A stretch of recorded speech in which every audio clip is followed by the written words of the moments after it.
সত্যি কথা বলতে তার মধ্যে কখনো কোনো রাজনৈতিক অনুগত্যের ছাপ দেখা যায়নি। এবারও তার কোনো ব্যতিক্রম ঘটল না। তিনি আমাদের সকলের প্রিয় প্রযোজক ও নায়ক দেব।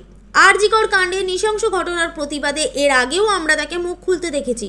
সম্পূর্ণ রাজনৈতিক রং ভুলে বিরোধী দলের অভিনেত্রীর পাশে বসতে দেখেছি।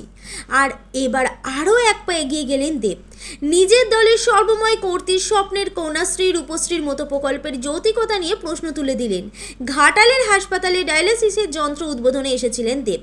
সেখানেই তিনি সংবাদ মাধ্যমের মুখোমুখি হন। বলেন, মেয়েদের নিরাপত্তাই যেখানে দেওয়া যাচ্ছে না, সেখানে কন্যাশ্রী রূপশ্রীর মতো প্রকল্প করে কি হবে?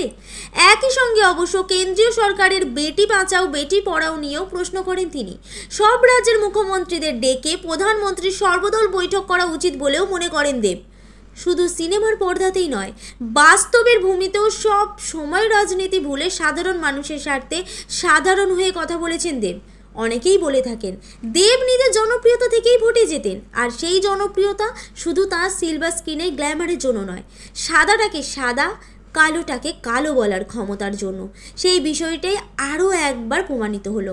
এমনই টলিউডের হাঁড়ির খবর তাড়াতাড়ি আপনাদের কাছে পৌঁছে দিতে বদ্ধপরিকর টাইমলাইন ক্রিয়েশন।